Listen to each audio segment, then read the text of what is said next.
Este trabalho tem como intuito compreender os conceitos relacionados a tensoestruturas e a sua aplicação na arquitetura. Foi desenvolvido um modelo de tensoestrutura, realizando uma maquete de uma estrutura protendida por cabos, em um sistema de tenda em superfície triangular simples, com apoio externo por meio de barras de compressão. Este modelo é classificado como estrutura tensionada por membrana, então diz respeito à forma assumida pela membrana trabalhada junto ao cabo, permitindo distribuição dos esforços de tração pela própria forma. Neste modelo, utiliza-se também de cabos sustentantes e estabilizantes. Ambos os cabos são cruzados ortogonalmente, garantindo o enrijecimento em duas direções e evitando deformações. Aqui conseguimos ver como foi distribuído na maquete esses elementos. Cabo sustentante, cabo estabilizante, a membrana, aqui seria o tecido. As barras de apoio são duas barras maiores e duas barras menores. O cabo estabilizante preso em todas as barras e fixados no isopor, que seria o solo, e os cabos ortogonais distribuídos aqui em cima. Para o primeiro teste e análise, eu submeti uma carga concentrada bem no centro da estrutura, em cima do cruzamento, e observei quais foram as forças que estavam atuando.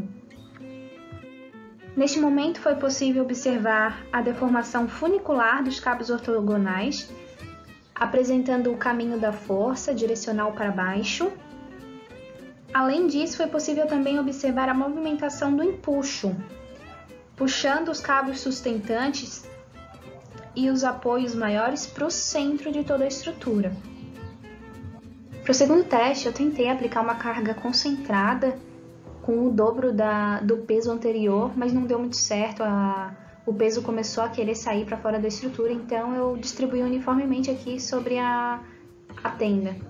Então foi possível observar os esforços de flexocompressão atuando agora nas barras e a tração atuando tanto na membrana como nas barras de aço fixadas aqui, que estão direcionadas para o solo. Uma característica da membrana é que, por elas serem muito finas, elas acabam absorvendo as cargas aplicadas pelos esforços. Então, elas auxiliam na aplicação da tração. E elas agem aí tanto como cobertura, como estrutura também. Além disso, foi observado que o enrijecimento dado apenas por um cabo sustentante e um cabo estabilizante não trouxe estabilidade suficiente para sustentar todas essas cargas aplicadas no ponto de cruzamento. Então, é uma observação a ser feita. Para o terceiro teste, eu tentei colocar 1 kg bem no centro da estrutura. Mas como mostra a imagem, a estrutura ela começou a se envergar para frente e para o centro também, de modo a tentar comprometer os apoios, ficando suspenso apenas por alguns cabos que estavam bem presos na base de isopor. O peso central, então, ele era maior do que o suportado pelos materiais.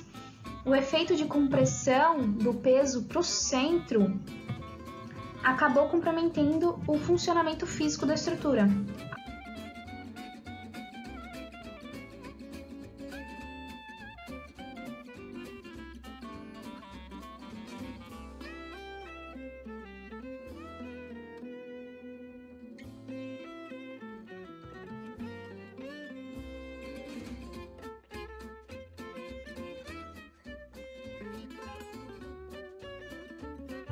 Contudo, entende-se que os elementos estruturais, a membrana, os cabos de aço e as barras de apoio, eles funcionam por associação.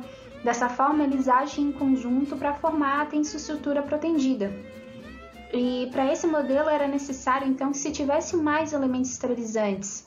E para melhorar essa questão da rigidez, da estabilidade, o cabo periférico, por exemplo, poderia ter sido utilizado como uma solução a essa fixação. Ele traria sustentação aos cabos estabilizantes.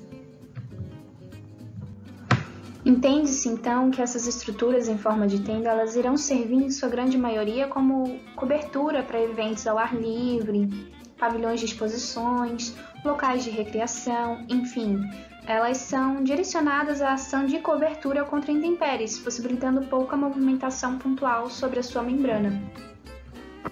Muito obrigada e até a próxima!